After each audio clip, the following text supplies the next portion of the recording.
Hello, folks. Welcome back to FFR Frank Reviews. And today is Friday the 13th. You know what that means? It's time to review another Friday the 13th movie. God, I remember the last time I reviewed the movie, which was. Wait a second, let me take a look how long it was. No, no, wow. Actually, I haven't done the film since since last October. Holy shit. I mean,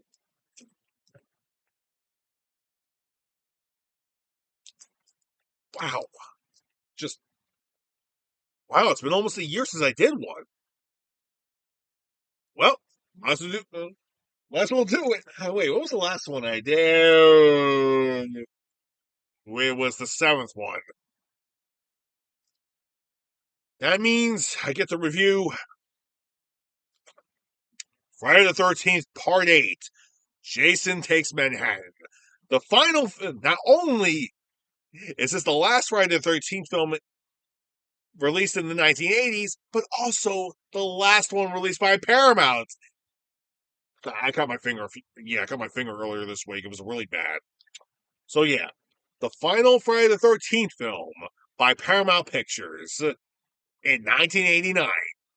The last 1980s Friday the 13th film. Holy crap. And this one's also arguably one of the worst films in the franchise. uh, shit.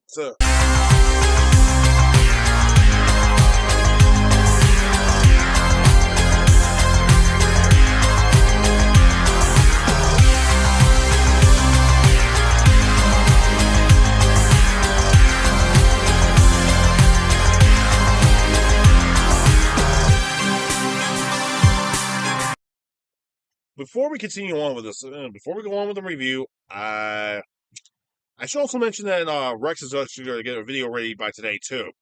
All right, this video is going to be released early in the morning, and Rex's video is going to be released in the afternoon.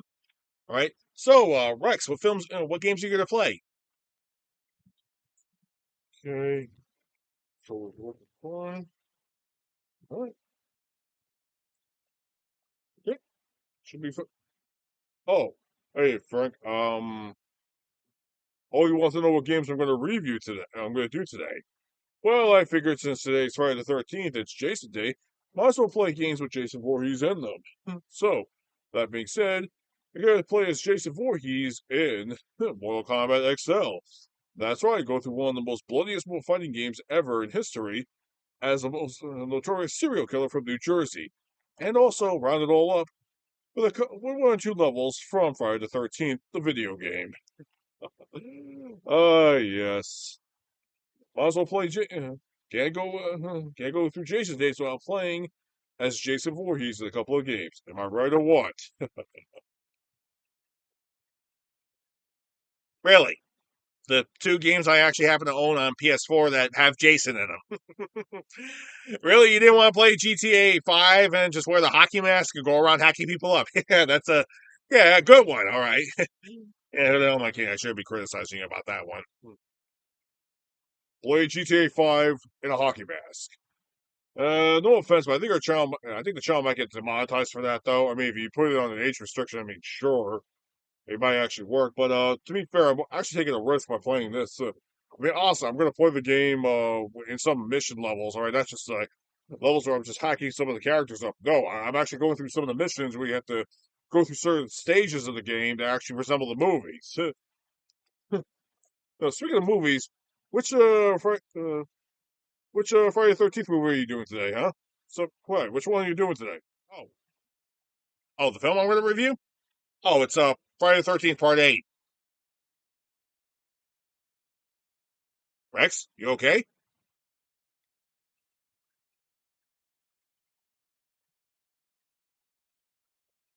Friday the 13th, Part 8.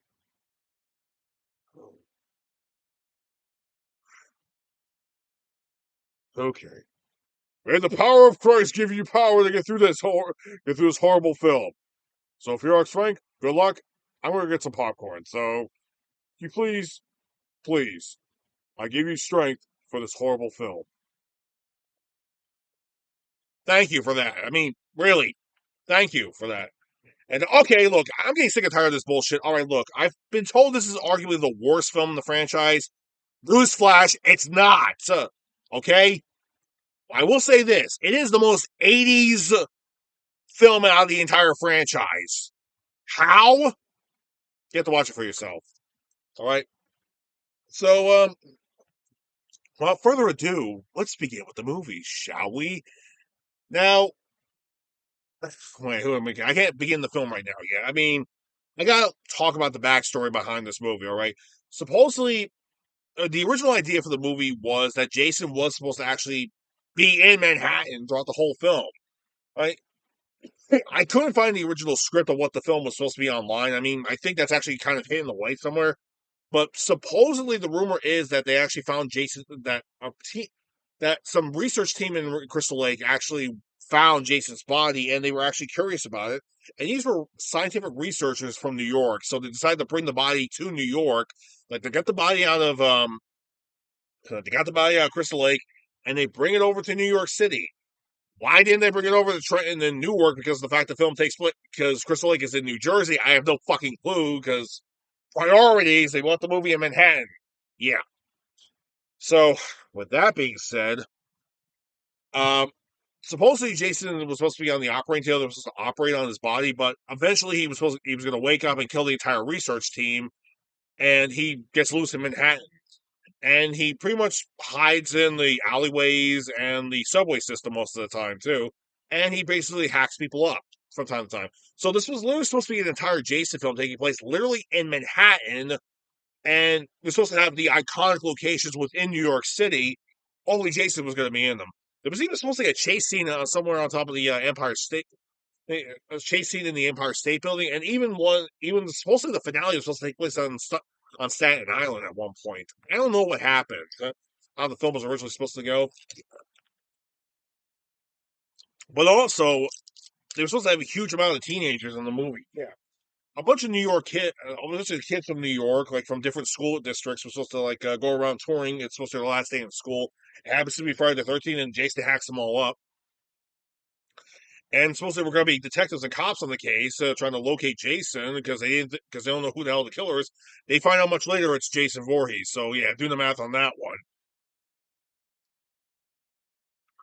And I don't know what the finale was supposed to be, but there's a rumor going around saying the finale was supposed to take place on Staten Island, where he's supposed to chase the kids around the Statue of Liberty or something. I don't know what the actual intent was, but like I said, that version of the film never got made because Paramount Pictures was getting sick because the people at Paramount were getting sick and tired of making actually producing these movies. But okay, supposedly there was different film companies that actually worked on this film, but it was distributed by Paramount, and they were getting sick and tired of their company being associated with this franchise. So this was actually going to be the final film in the Friday the 13th franchise by Paramount, which is kind of weird considering 20 years later they will work on this film, the 2009 remake.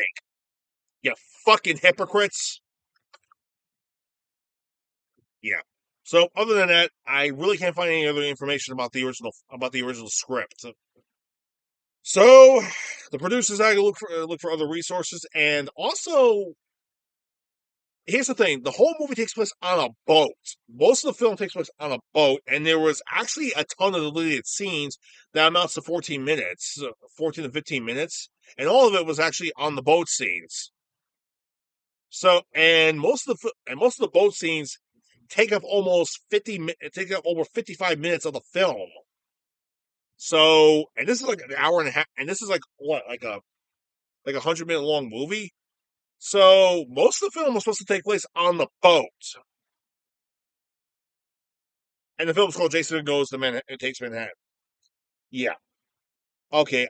I don't know if this is true or not. I couldn't find any information about this, but it wouldn't surprise me to know if the film producers came across another film idea for a slasher on a boat, And originally, it wasn't supposed to be an actual slasher film, but a horror film where there's a killer on the boat hunting down these teenagers, and there's supposed to be a ton of character development scenes where you actually care about these kids. I think. Yeah, I'm just spitballing here. I'm guessing that was the original intent, but they made it into a Friday the 13th film instead. And let me tell you something: the boat scenes feel long, like they're basically a different movie altogether. And honestly, it kind of feels that way too. Well, now that I said my piece about all that bullshit, which I'm pretty sure is mostly true, the movie basically begins with lovely shots of Manhattan and the most 80s song I've actually heard throughout this entire franchise. I mean, literally, this song is pure 80s as hell. The song's called The Darkest Side of the Night, and not only is it in the beginning credits, but it's also in the end credits. Not even joking, it's literally the song of the whole goddamn movie. And we see mostly people we're going to see later on in the movie in the third act, which is really kind of weird because I think they actually shot all this stuff first. Because I think they just shot all this stuff and they just just slapped it in post production. I don't know. We see a bunch of we see like we see a bunch of drug dealing thieves, a couple of like four street punks listen to a radio in the middle of Times Square, a diner, and just some alleyways and stuff. These are the only locations we're going to see about Manhattan throughout the entire film. But while the song just plays, and yeah, that's about it. We got to Camp Crystal Lake yet again with two teenagers who actually have a nice little boat called James and Susie. And yeah, it's kind of a teenage couple thing. And for all you horn dogs out there, they're wanting to see some great titties in this movie. Don't bother. I mean, seriously, it went from being a triple D cup to actually just two A cups in this movie. Yeah, two A cups. Even Joe was disappointed when he saw this. Anyway, the boyfriend actually tells him that they're actually near the lake where Jason Voorhees was, and in keeping with Friday the 13th tradition, they never acknowledge what happened to Part 7. That's the one thing I hate about this franchise is the continuity is all fucked up. Also, to be fair, joking aside, continuity-wise, the movie should be taking place in 1995 at this point. Yeah, I wish I was joking about that, but I'm not. If this movie's continuity was actually intact, this movie would literally be taking place in 1995. Supposedly. I mean, it's unsure. I mean, it could be taking place in 97 amongst all things. I don't know. Like I said, they never kept the continuity up. It's the last film in the 1980s, so fuck it. Anyway, James tells her about the whole thing with Jason. It's like, he goes, yeah, oh, if you only believe in the stories of Jason Voorhees. I'm like, who's Jason Voorhees?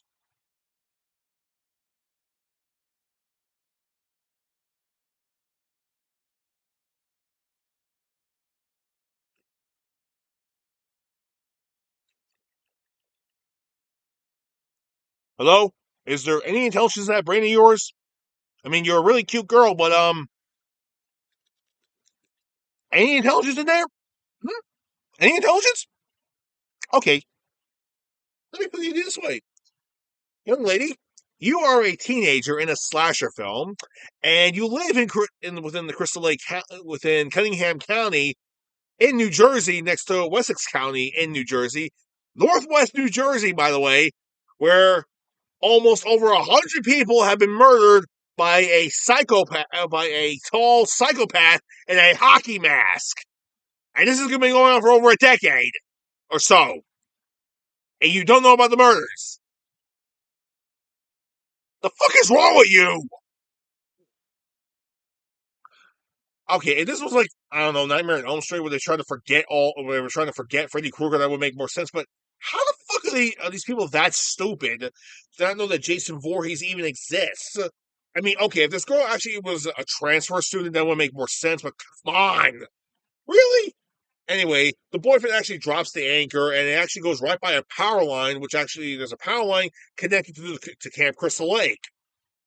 which doesn't make any sense considering the fact that Jason's body was nowhere near Camp Crystal Lake in the last movie. But then again, in that film's universe, but then again, in Part 7, he was nowhere close to the residential section of Crystal Lake either, which is even more weird. I mean, Crystal Lake is fucking huge. Seriously. I mean, there's the camp part, and then there's also several residential portions of it too. How? I don't know how the hell this is even possible. That so what? Did Jason's body just float all the way down? And what's even more weird is the piece of the pier that actually he collapsed in, is still on top of him. That makes no sense. So eventually, the boyfriend and girlfriend start to make sweet love, and then the power line actually hits Jason's body. The anchor hits the power line. It shocks Jason. I don't know how Jason's body got there. I guess it just floated there from the last movie. Somehow. And yeah, Jason actually resurrects himself yet again. He makes his way onto the boat. And the girlfriend actually heard the noise. The boyfriend went to go check. He comes back with a Jason mask and stabs her with a fake knife. And he goes, "Got you good, baby girl. Okay, so I'm a major ass. But you love me for it. Yeah, but don't do it again. Oh, I won't, baby girl.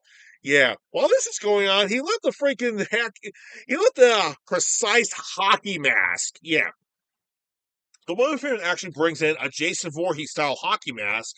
And keep this in mind, Jason's mask in part 7 was completely destroyed in it. And the mask was the same mask all the way from part 3. Yeah, he actually had a hockey mask in part 3, and over the years, it got more and more damaged to the point where part 3, it just broke. Like, it was completely in pieces. This new hockey mask, on the other hand, is a brand new one, but it's designed to look like Jason's hockey mask. It even has the axe mark right here. Oh, it's crazy.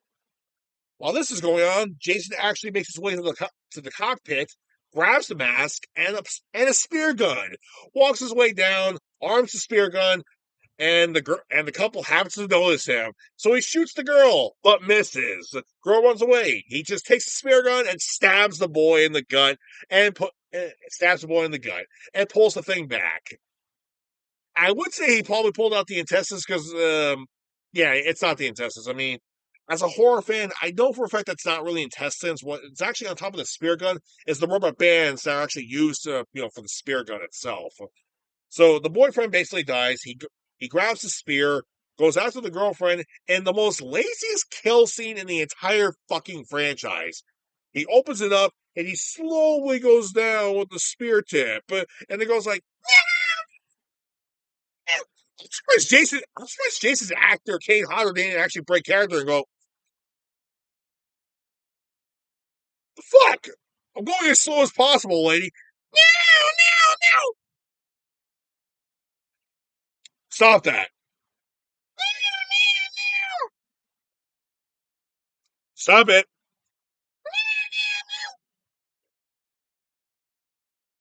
Stop it. Oh, fuck you. That doesn't actually happen. Although it would have been hilarious if that did happen. Seriously, Kane Hodder just snaps and goes, "Shut up!" No, he just slowly goes down and spears her in a fake chest. Yeah, it's a fake chest, so go figure. And now we're introduced to the main characters of the whole movie on a cruise ship in the middle of Northwest, literally in the middle of Northwest New Jersey in the Delaware River. What the fuck? Okay, sorry. All right. Sorry about the little outburst there for a second, but okay, we're introduced to all the main characters. We have Scott, who's actually the main boyfriend. We have Rennie, who's the main girl. We have Colleen, who's actually the teacher of Rennie and also her best friend, who's actually been helping her out for a long time. And we actually have Charles, who's actually Rennie's uncle, and also kind of a little too clingy to her, if you ask me. We also have other teenage characters too. Like there's a video kid named Wayne, uh, a rock girl by the name of JJ. We have a party girl by the name of Tamara. We also have Kelly Who, amongst all people. I forgot what her character name was.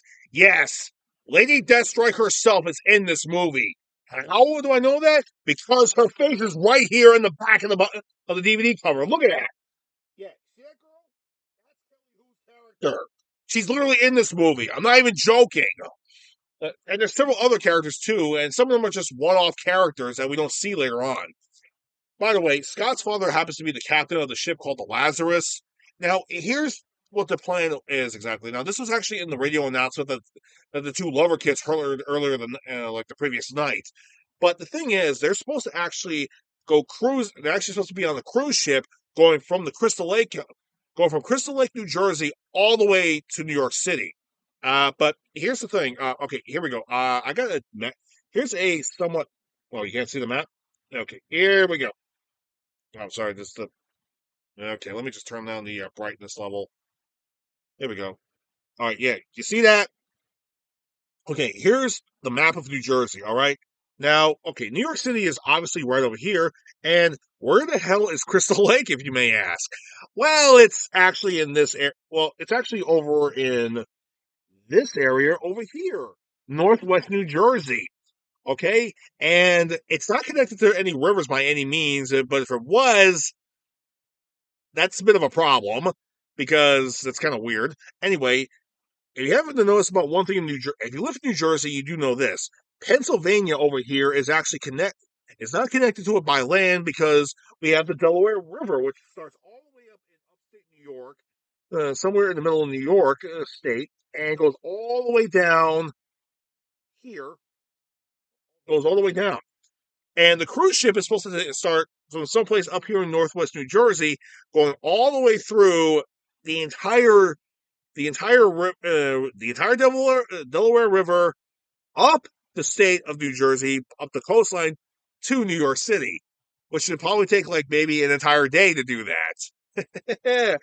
To the filmmakers, I gotta ask, you guys have any brains?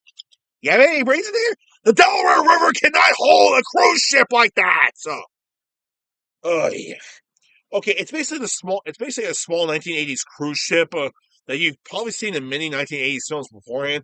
But here's the messed up part: that type of cruise ship can never fit in the Delaware River. I've actually been to the Delaware River in the past several years, going tubing and swimming with some family and friends, and it is not that big. All right, having a cruise ship like that going through the entire Delaware River, it's ridiculous. Also, the entire scene when they probably shot this whole thing was probably over in Washington State, now that I think about it. But to be fair, there's a lot of mountain ranges in the background, so I'm guessing it could have been the Alps. Could have been like the Appalachian Mountain Trail. Who the fuck knows? But guess what? The small little cruise ship from Crystal Lake actually leaves Crystal Lake and makes it close to the ship. Yeah, nobody noticed it too. And guess what happened? Jason pops up by the anchor and climbs up the anchor, going into the ship.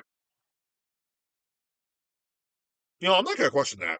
No, I'm not. I'm not going to question that.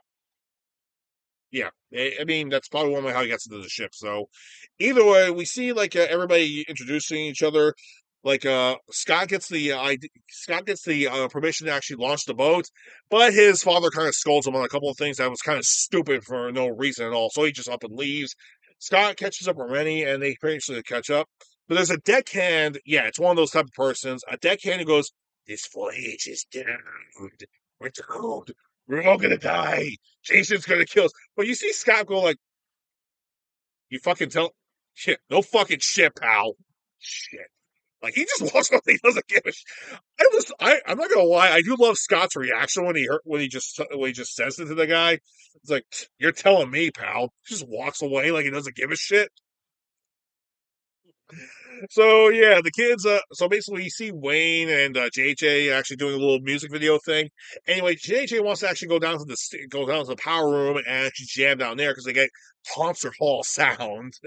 And Dwayne being is like a major ass because he wants to go out with the girl Tamara, who's a complete slut, by the way. And okay, so JJ makes it down to the power room and she starts jamming, and it's actually not, and the sound is really pretty badass too. It's like pure concert hall style sound, rocking onto an '80s song. Yeah, until Jason comes walking around behind her, walking down the catwalk. It's like, and she turns around, she sees him, she screams like, runs all the way down where Jason just happens to be waiting down there with her guitar axe. how the hell did you get down there? Yeah, I gotta address another issue problem with this movie. Jason has been known to teleport in this movie, which is kind of weird. All right, this is arguably like the first of many scenes he's actually done this, and it makes no sense. So what? Did he just jump all the way down? There's like literally no clearing for him to jump down there and grab. Also, he's holding the guitar axe too. How the hell did he grab it all the way down? I don't know. I guess this is well. Either way, we got another kill in the movie where Jason kills JJ by hitting her in the head with the guitar axe. Great. So now that that's out of the way, we actually get some more character introduction with some of the other characters. We see Tamara. We finally see this Tamara girl, and she's watching a boxing match between one of the main characters named Julius, who is a complete undefeated amateur boxer. And I got rid of the arm sleeves because my hands are getting all hot. So he simply beats up his opponent relatively easily. And of course, some miscommunication happens where now we get to see Tam and Kelly Hu's character actually do a couple of lines of cocaine. But there's something else. Before that actually happens, we get to see Rennie has a bit of a problem. She starts having nightmares about this young little kid. Yeah. And as the film progresses on, the kid gets more and more disfigured, like a disfigured face. And it turns out it's actually Jason. It's a really weird transition or something. It turns out it's like an ongoing nightmare that Rennie actually has. But she actually has a dog with her named Toby. I'm assuming that the dog's name is Toby because of Toby Hooper. It would have been nice if he actually made this movie, though, and that he would have made the movie even better. Wishful thinking. But either way, Toby gets freaked out because she's actually having hallucinations about this whole thing with the kid, and the dog runs away, and she goes to look for the dog. And here's the thing: we never see the dog throughout the entire ship at all. Yeah, he just disappears. Mm-hmm. Literally, throughout the entire scenes of the ship, we don't see him that much. He's just vanished. Where did he go? Who the fuck knows? It's a plot hole that nobody ever discussed in the movie. There's not even a deleted scene about it, too, which really annoys the shit out of me. God. So, yeah. Rennie eventually actually runs into Tamara and Kelly Hu's character, and of course, Tamara goes, "You want to have a hit?" No, and just walks away.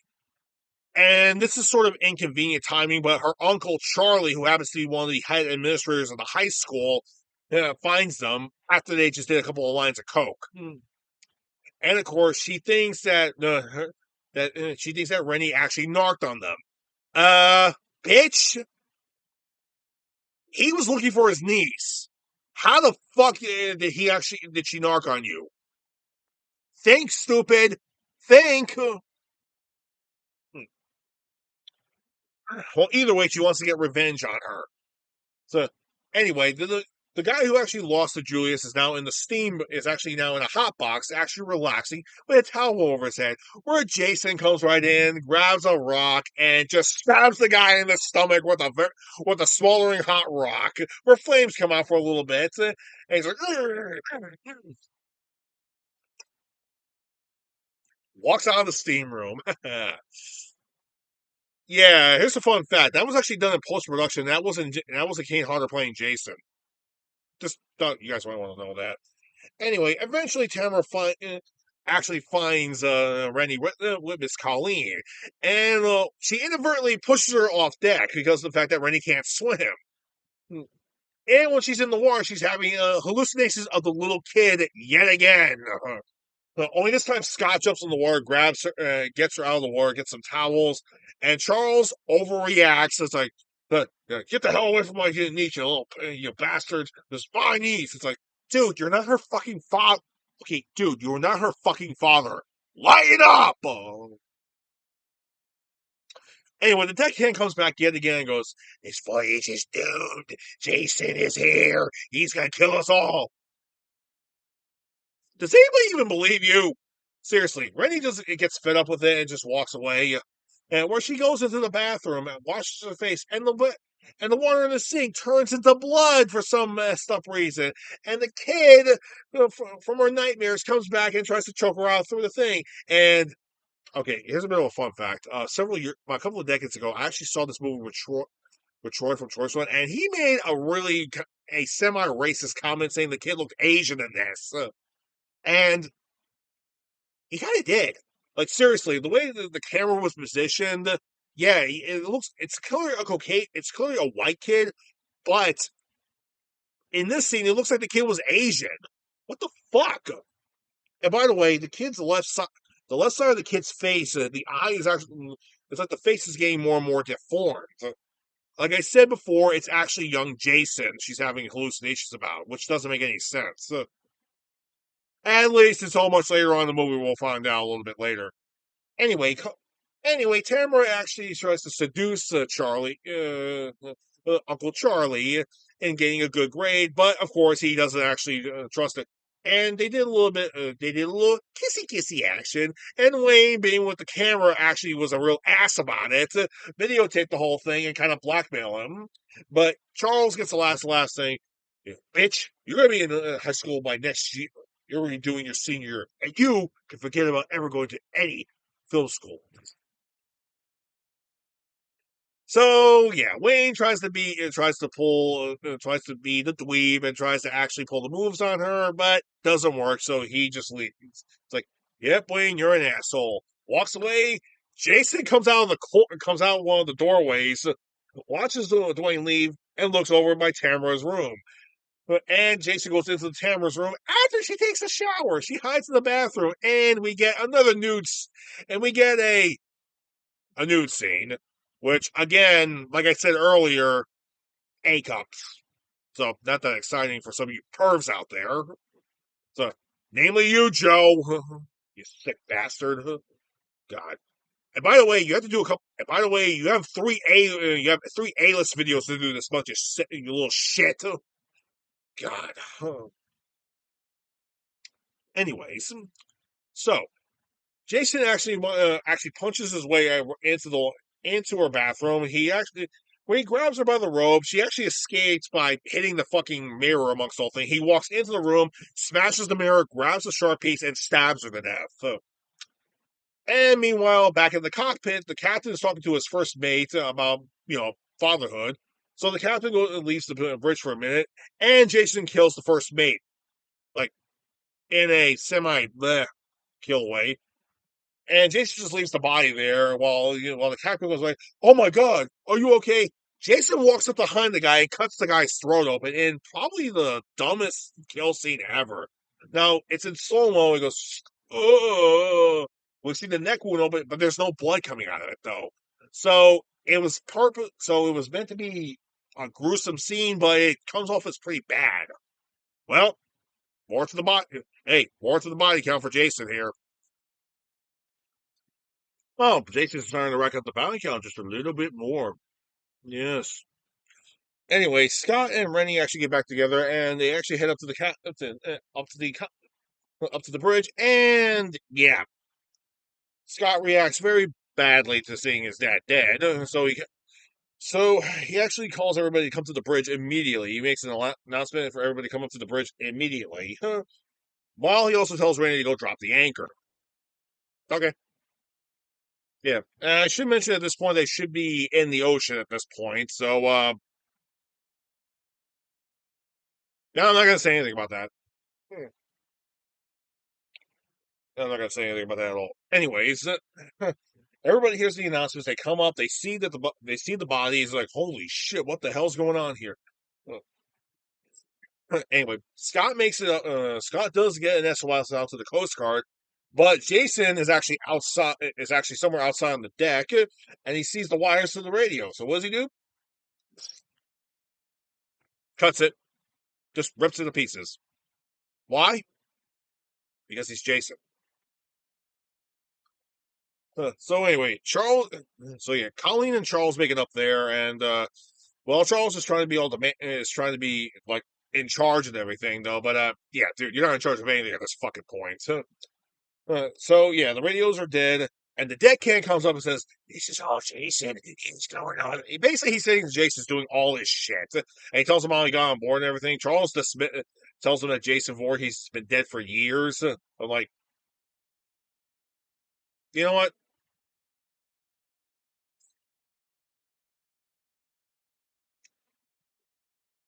You say Jason's been dead for years? I'm not going to say anything. No. Because in the end, it's going to come back and bite you in the motherfucking ass. Believe me. I know.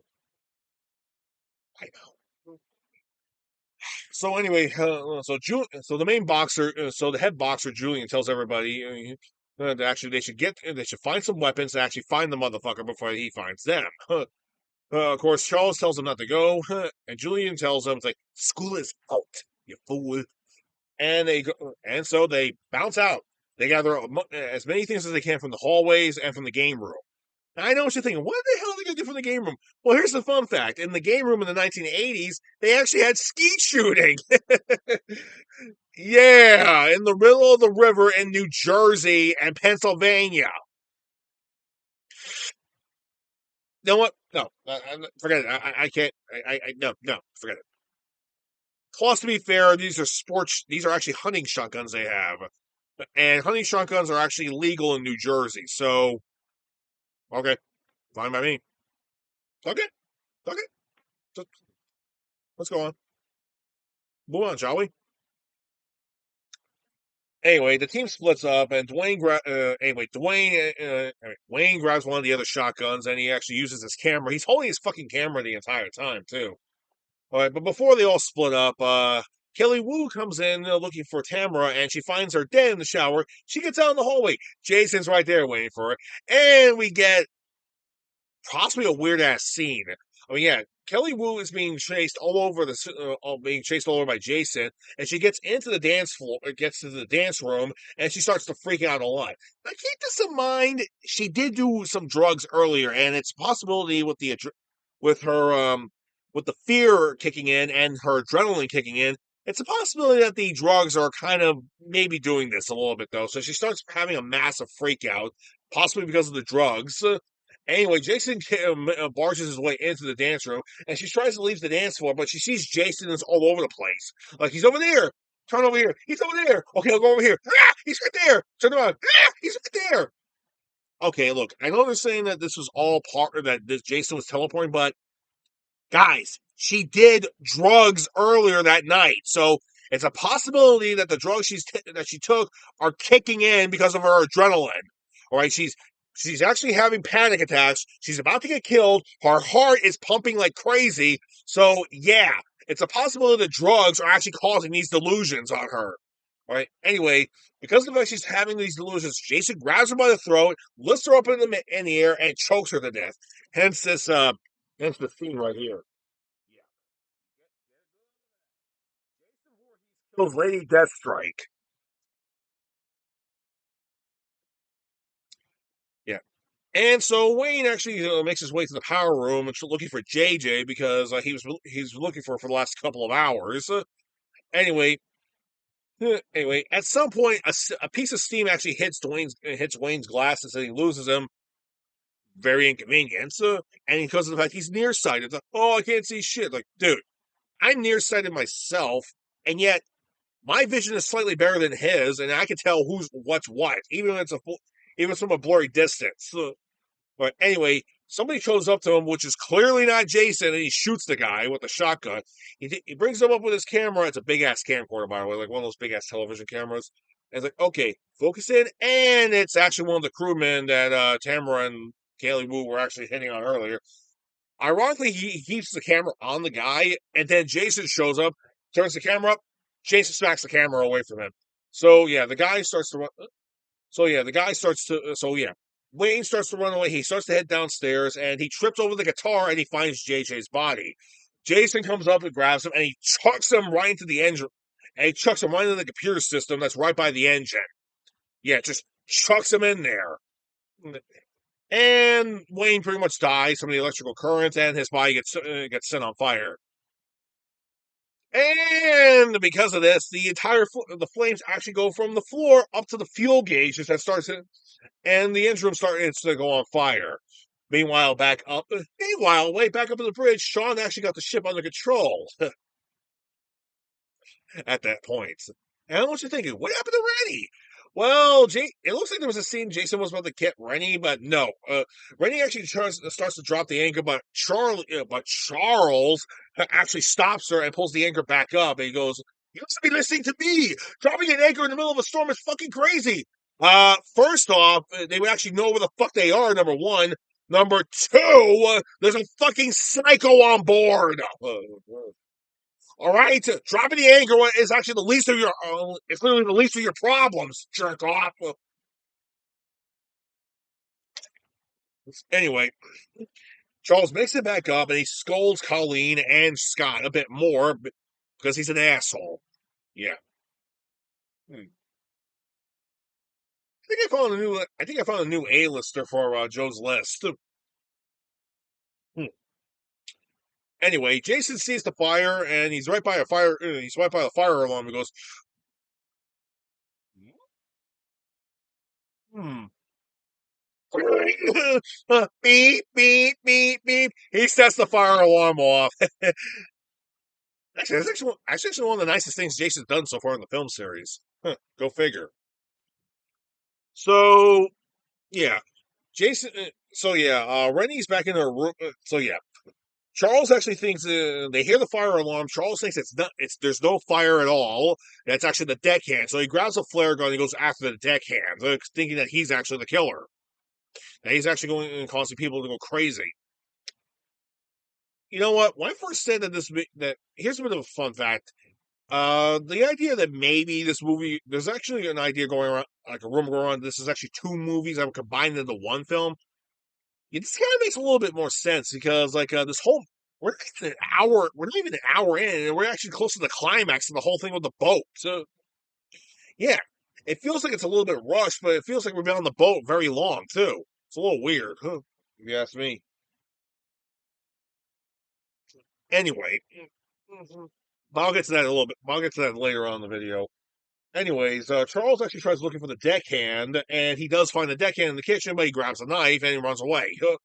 But meanwhile, the other students are looking for Jason. There's Scott's friend who actually does find Jason with an axe, but he's holding an axe. He tries to hit Jason with the axe, but just really choreographing. Jason actually grabs the axe, actually swings it, takes it away, and chucks it away, and goes after him too. It's like, whoa, that's pretty cool. He just grabbed the axe during mid swing too. It's like, dude, what the fuck? Anyway, the guy starts to run up a tower too, and Jason's like, "Really? You're not going to go down there? I mean, there's stairs right there, but you go up the ladder? The fuck?" And Jason was actually about to actually grab the guy when he's about to go down the stairs, but no, the guy goes up the ladder. So what does Jason do? He climbs up the ladder real fast and just chucks the guy right into the radio antenna. Okay. And Julius shows up with a shotgun and is stunned to see a fellow student dead. So what does Jason do? He grabs Julius and chucks him off chucks him off the boat. He's still alive, by the way. Don't worry about it.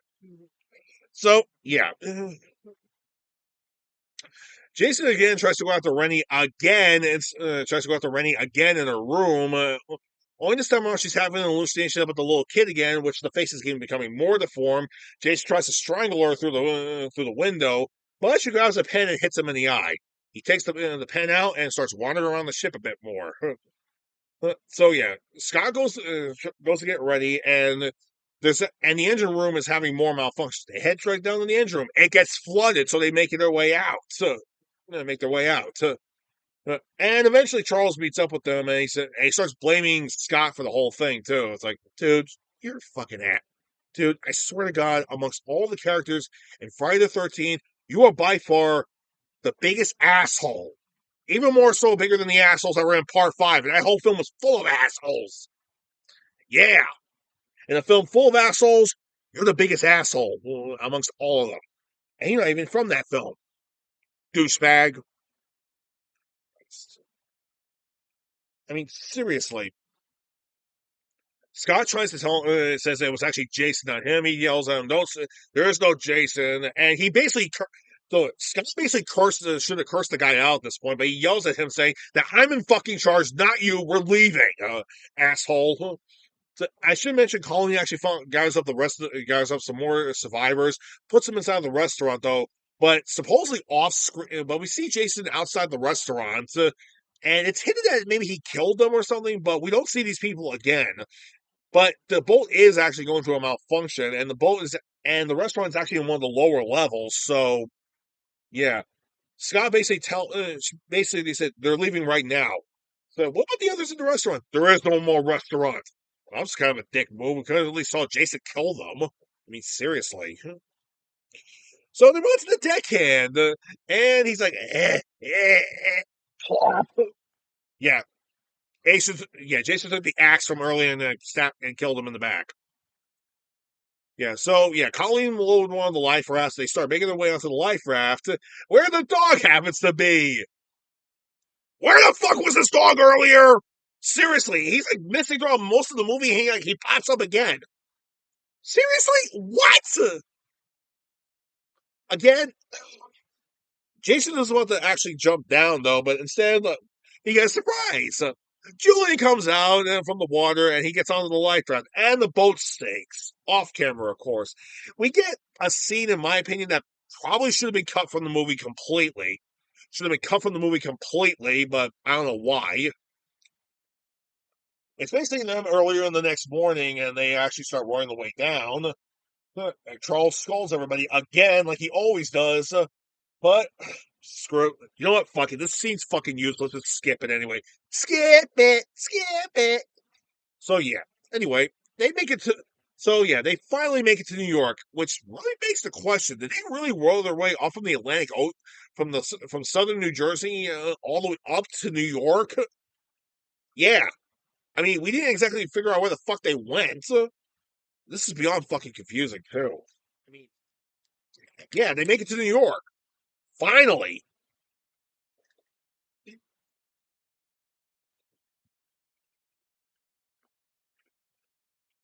Yeah, so they make it to the dock section in New York and they actually start walking out of the docks. And guess what happens? Jason pops out of the dock. Yeah, he just pops out of the water. Did he swim all the way down from South New Jersey all the way up to New York, or was he just underneath the boat the whole time? Yeah, this is a fucking big ass plot point. This is a huge fucking plot hole, and it makes no fucking sense. Anyway, he climbs his way back up the dock, and he looks at a billboard that has a hockey mask, and it's the same mask he's actually wearing. Yeah. He even turns to the camera like, shit, you got me a famous mask here. Yeah, I'm famous. Hmm.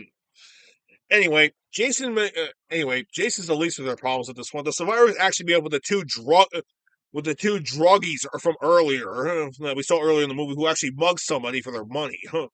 So yeah. Okay, seriously, this part of the movie is so fucking. I'm not gonna lie. A lot of people even agreed with me on the can actually agree with me on this one, but this part is so fucking stupid. It's like, dude, these people went through literal hell. They just survived, and you're just gonna fucking and these two idiots just come out of nowhere to rob them. What the fuck? Would somebody please fucking kill them? Honestly, yeah. Anyway, they robbed them, and they kidnapped Brenny to party with her. They even get rid of a necklace that Scott gave to her from earlier. So they go. So the survivors actually go looking for the cops while Scott picks up the necklace and tries to look for Rennie. But, oh, by the way, what happened to the dog in this whole thing? One of these druggies was about to actually shoot the dog when he runs away. Smart dog. Where the fuck was he during the ship scene? Seriously. It doesn't really matter. We got like 30 fucking minutes. We have like, what, 30 minutes left in the fucking movie? So they're trying to cram all the shit in at the last minute? Shit. I should mention all these alley scenes were actually not shot in New York, but actually in someplace in Canada, amongst all things, which that's surprising. Anyway, they shoot her up with some drugs, and they're about to party. No, I'm just gonna fucking say they're gonna rape her. Yeah, they're literally gonna rape her. One of the guys actually walks away. They all get some more drugs, so they can party some more. While the other guy, Rennie fights with one of the druggies, and he fights back, and he's like, come on. Oh, I think I'm fucking in love. And guess what? Guess what? Just guess what happens. Guess what happens. Does he have his way with Rennie? No, he doesn't. In fact, Jason walks up right behind the guy, picks up the needle that the guy just used on Rennie, and Jason stabs him literally in the back when the needle pops out the front of the guy's chest, killing him in a very painful way. Hey, Jason had to put this motherfucker in his place. Seriously, they're his victim. She's his victim. He gets dibs on her. Douchebags. Fucking douchebag. Anyway, the other guy comes back and is like, oh man, I left my fucking wallet home. I left my fucking money home. What the fuck are you? He takes out a fucking 6-shooter and goes, you're dead, fuckhead. Bang! Bang! The fuck? Bang! Bang! Bang! Bang! Dude, you shot Jason Voorhees center line in the chest with I'm pretty sure that's I'm pretty sure that's probably a 357 Magnum, which is a lethal weapon as it is. But if he's walking right towards you and the bullets go right through his body, hint, fuck it, you dumb shit. No, he walks closer to Jason and goes, shit. Jason grabs him literally by the head and slams his head literally in a steam pipe, killing him instantly. Fucking moron. But hey, like I said, Jason had to put these fuckers in their place. Rennie runs away, and okay, get this. We catch up with Julian. Julian actually finds the phone booth, tries to call the police, but Jason catches up to him. So Julian runs up to the roof of some building, and Jason is rumbling right behind him. And oh god, what's Julian gonna do? He's gonna box. He's like, say, all right, we're gonna do this, man. All right, keep it quick on the feet. All right, we're gonna do this. And he punches Jason. He does like nothing but boxing combos. Over 80 minutes of over 80 seconds of pure boxing combos. Yeah, fucking timed it. So yeah, he does like nothing but 80 seconds of pure boxing combos. Head to the jab cross, jab cross, jab cross. To the work the body. All right, and here's a bit of a fun fact here. The actor playing Julian was going full force on Kane Harder during the scene. Yeah, apparently during the scene, Kane told the kid, "Dude, just go all out. I can take it." Without even realizing that the mask Kane was wearing was actually a specialized mask that was actually a rubber sealant, so the actor could punch as hard as he can. But there was also a lot of cushioning underneath the mask, covering Kane's face. So even when he punches him, he won't be able to feel it. So yeah, the actor went full force. Anyway, after over 80 seconds of pure boxing failure, Julian can't fight anymore. He goes, "Take your best shot, motherfucker." What does Jason do? Grabs him by the collar and punches his head off. Yeah, you thought it was funny in Killer Clowns from Outer Space? It's actually more hilarious than this one because he literally knocks the guy's block off. Extra points and the head goes into a garbage can. Oh, it goes right into a dumpster, and the lid closes in. Is ass up. I'm not making that up. That actually did happen. Really wish I was joking, but that actually happened. Now, Colleen actually does find Charles, where Charles actually finds a cop. By the way, now Scott actually does actually find Rennie as well. They all meet up together, and they actually say that Jason is actually here in Manhattan. The cop doesn't actually fully believe them as much as Charles does, but he says the whole thing is far fetched. But anything could probably happen. So they make it to the cop car. The cop puts him in the back seat. So I gotta call dispatch so we can find your friend. So you can find your friend Julian. Anyway, he opens the door to actually turn the light on, and Julian's head is right there in the fucking right there on the dashboard amongst the whole thing. How did Jason know they were going to show up there? I don't know. I just find it fucking hilarious at this point. Anyway, the guy's about to call dispatch, and then Jason just tackles him and throws him in the alley and kills him off screen. Well, goodbye, cop. Anyway, Rennie gets up, actually gets into the front, and here's the thing: now that she's actually in her adrenaline's in overtime, whatever drugs that she was given is now actually fucking with her system. Is actually fucking with her. It's actually fucking with her perspective a little bit. Jason is actually right in front of the car, so Rennie runs him over, but through the drug hallucinations, thanks to the hallucinations he had earlier and the drugs that's in her system at the moment, the hallucination is even stronger. So she sees the young little kid. This time it's a young little Jason, and she tries to run the kid over because that's literally key to her. That's literally key to her hallucinations and her nightmares. So she rams into the kid. Of course, she rams into a wall. So Rennie actually gets out. Charles and Scott get out, but Colleen is still in there until the fucking car explodes. Colleen gets killed by the explosion. Yeah, it's like, wow, that's kind of like a dick move getting rid of her. She was actually a really nice character too. What the fuck? Hmm. Jason is literally down the corner, is down the alleyway, passed out at this point because he got hit by a cop car. So yeah, Rennie actually starts to washes a puddle of water that's on fire, and she starts to remember why she's been hallucinating, and it just finally hits her. When she was a little kid, her uncle wanted to teach her to go swimming, and it was in the middle of Crystal Lake of all installed things. He tells her the story about Jason drowning out there. To be fair, this is before Jason was actually a full-fledged serial killer. Was actually a full-fledged serial killer at that point. So, yeah, it's a little bit before his legend. Supposedly, but then again, the continuity is all fucked up. So he chucks her into the water where she can't swim, and he tells her, "Go ahead, you can swim. It's okay, sweetie, swim." What a fucking asshole! Seriously.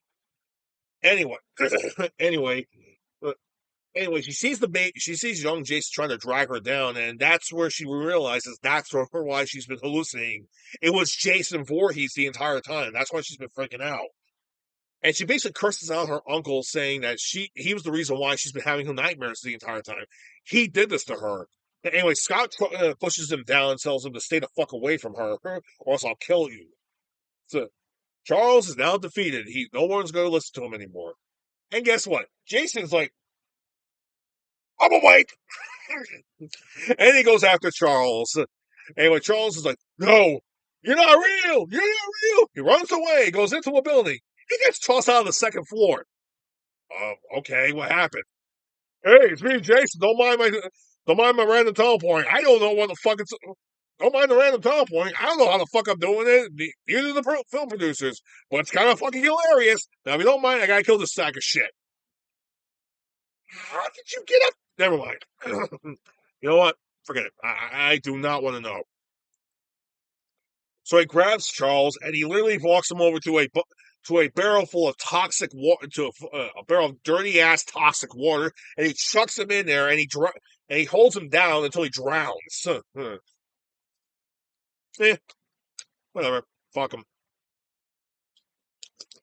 Hmm.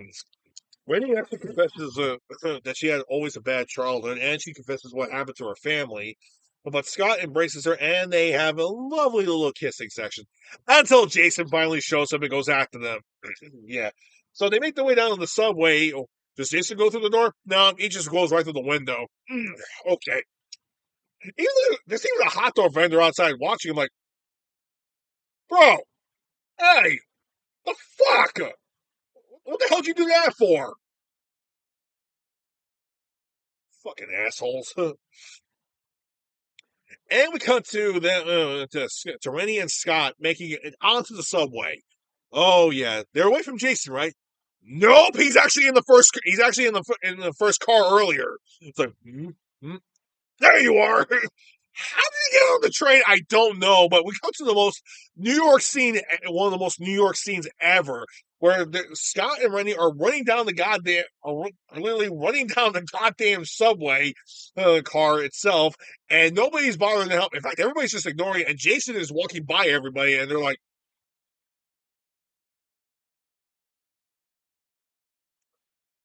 stocks are in the shitter again.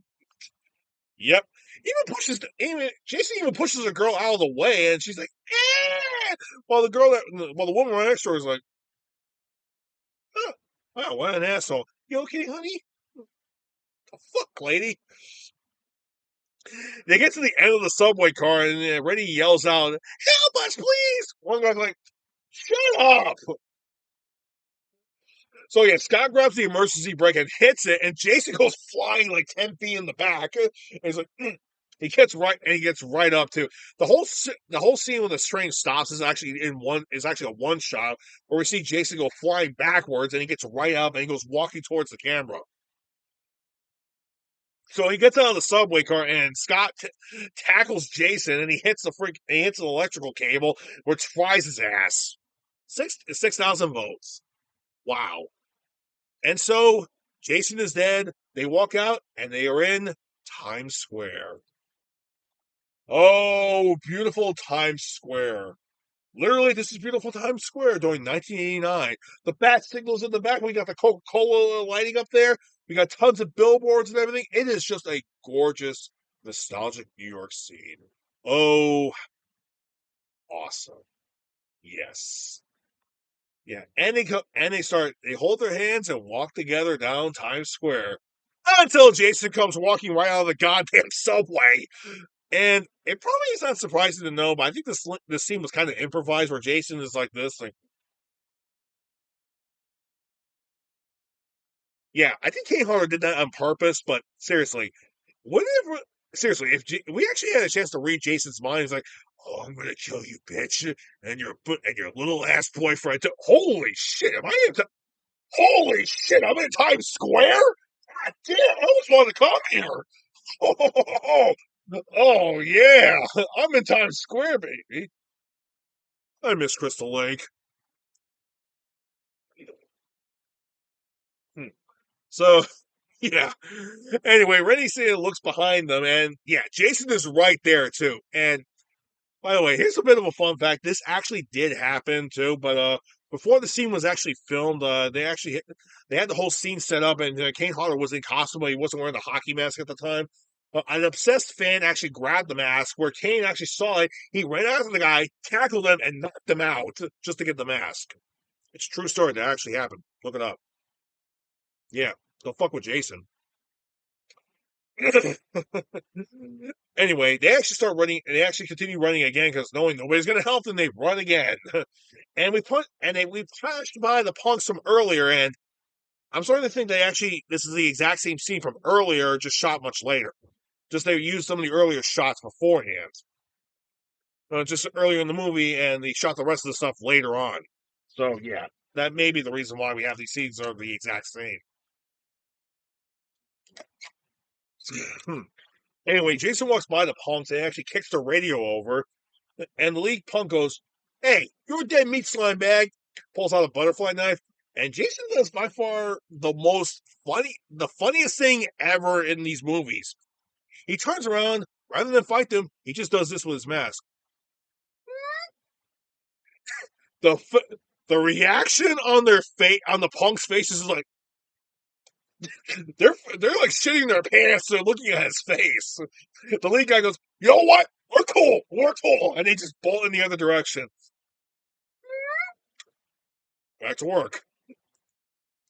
So they go to a diner, and they actually and they say that there's a killer going out. They're trying to look for a phone, but they do have a phone. It's broken. So they go, "Look, you don't understand. There's a maniac trying to kill us." And the waitress goes, "Well, welcome to New York, lady. That's good to know. One slight problem. This guy's from This guy's from New Jersey." And he kicks in the door, and he comes right and walks right in. And the lead cook, you're not gonna believe this, but the lead cook comes up to fight Jason, and it's Ken Kaisener.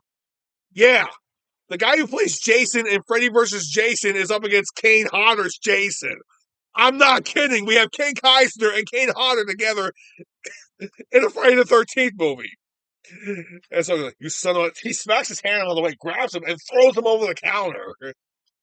Dude, that's why to know Jason kicked the shit out and beat the shit out of another Jason. No, this is like a decade earlier, so still it's pretty fucking funny in my opinion. So they make their way to the back alley. They actually head down and of course Jason's still after them. They go down to the sewers where they actually try to lose Jason in the sewer system. A sewage worker comes by, is like, "What's you kids doing down here?" Well, Look, there's a okay, look, don't say anything. We gotta get out of here right now. Why? The toxic waste, son. The sewer floods the stuff every night at midnight. Less than 10 minutes from now. Okay, I live in. Okay, listen, I grew up new. I grew up like several miles away from New York. I know that's complete bullshit.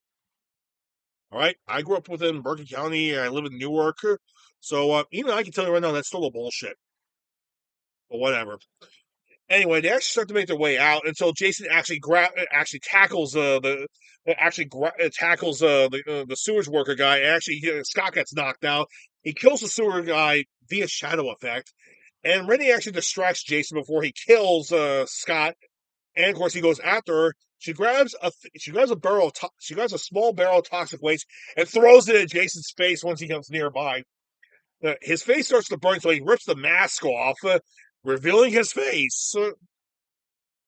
So Rennie actually goes to get Scott, and they can hear the rumbling down the sewer saying, "The toxic waste is coming." I'm pretty sure there's a Toxic Avenger joke here, but I'm not going to touch that because I really don't like the Toxic Avenger.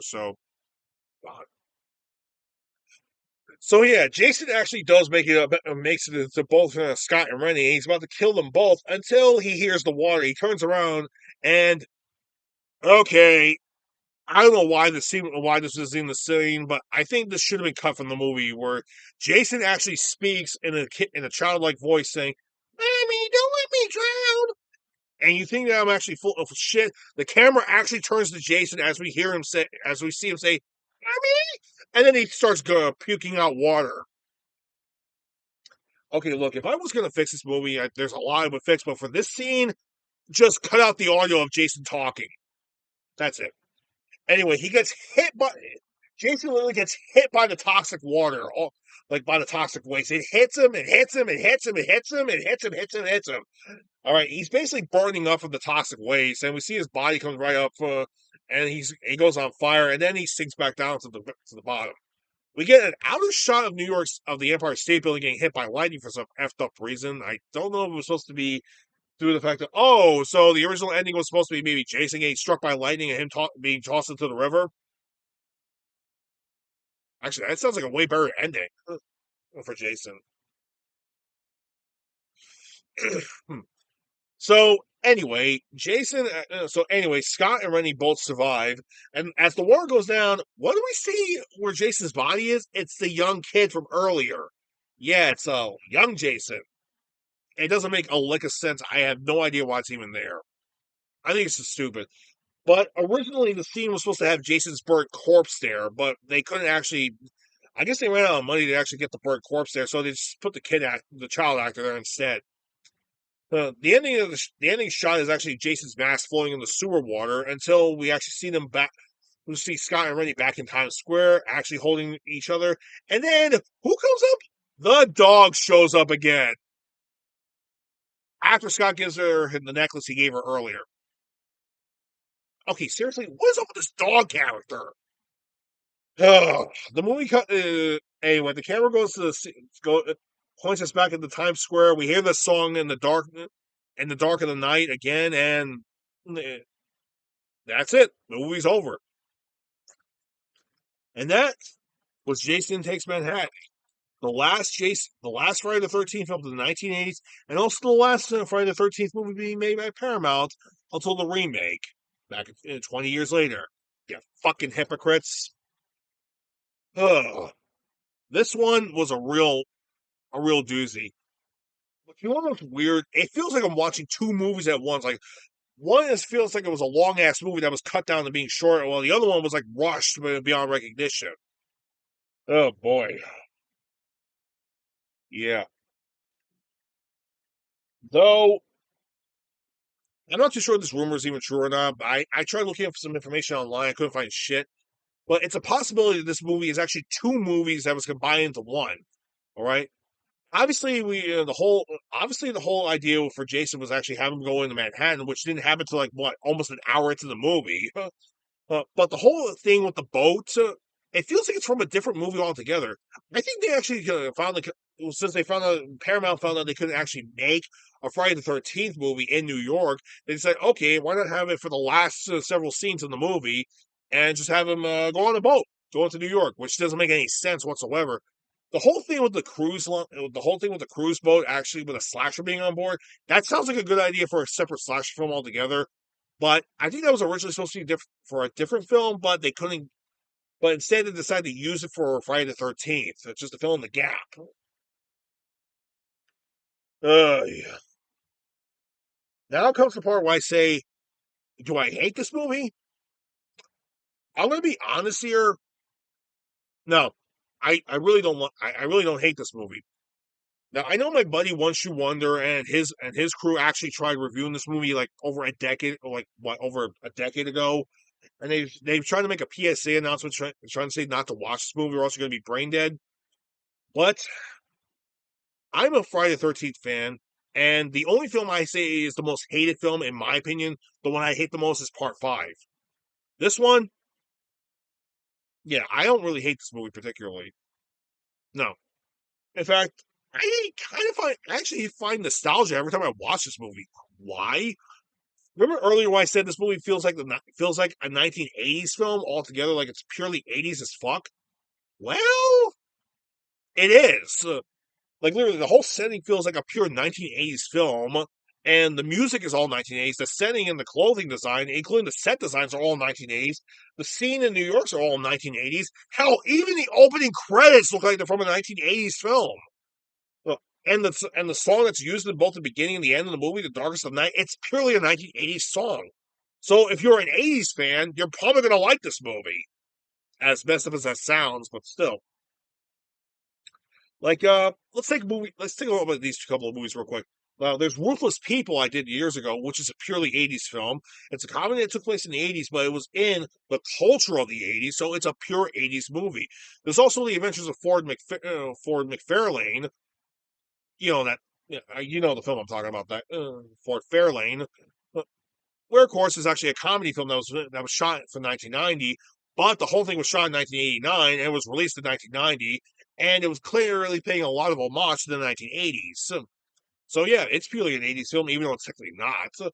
This movie is definitely an 80s movie that's paying homage to it, so unintentionally, of course. So is it a bad movie? Well, yeah, but for me, I find it's bad where it's entertainingly bad, in my opinion. I mean, I don't really mind watching this movie from time to time. And okay, I'll put it this way: this is the type of movie you and your friends can MST3K style. Yeah, you know, Mystery Science Theater 3000. This is a movie where you could do that. You can just make a bunch of. You can just get some friends together, get some beers, get drunk, and just randomly make up some dialogue while you're watching the movie. Yeah, makes a lot of sense, doesn't it? But I will say this: as a hardcore horror fan, I wouldn't recommend watching this. As a Friday the 13th fan, I say watch this at your own risk. But as a fan of the night, but as a nostalgic 1980s person, watch it. Okay, so it's more like a 50-50 with me and with probably watching this movie. But here's a bit of a fun fact, and here it is: Friday the 13th, Part 8, Jason X Manhattan. The idea of Jason actually going in Manhattan killing people was actually made in comic book format. There's a comic book series called Maniac in New York, where there's actually detectives following this brutal serial killer called Maniac Harry, and he's dressed like Jason.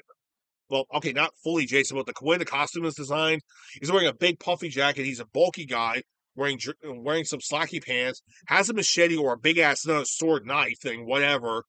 And his mask looks like a hockey mask, and there's actually red paint on it that looks similar to Jason's, but it's not. Yeah, there was actually a comic book that was actually based on this movie. More or less the idea of Jason being in Manhattan. So they made a comic book series out of it. And you know what? It's surprisingly still going on. Yeah. So there's something good that came out of this whole thing. Yeah. So if anything, if you're a Friday the 13th slasher fan, give the comic book a read. You might actually like it. There's a lot of supernatural shit along with it too. That actually it goes and delves into the Friday the 13th lore a little bit with the whole supernatural element. So, that being said, I got a couple of weeks before Halloween and before the month of October shows up. So what am I going to do for the next video, which will probably be on Tuesday or Wednesday? I'll tell you what it will be: a chick flick. Why? I'm saying of all the horror shit for next month. That's why. And besides, I need to do something a little different. So I'm gonna watch a chick flick next week. Yeah, but don't worry. Chick flick I'm gonna watch is a film even guys like. Let's just say you'll find it inconceivable. Oh yeah, I'm doing that one. Anyway, this is This is Felix Frank reviewing Friday the 13th Part 8, the last Paramount Friday the 13th film of the 1980s. That being said and done, you all take care now. I'm gonna probably. I gotta go check out Joe. I gotta tell him about this movie and about the A list too. So till then, y'all take care. Hey, just one quick thing I forgot to mention. Even though today is Friday the 13th, like I actually watched this film yesterday. So you want to know what film I'm gonna watch today, amongst all things? It's gonna be part 4 and 6. Why? Because those are my two top favorite Friday the 13th movies ever.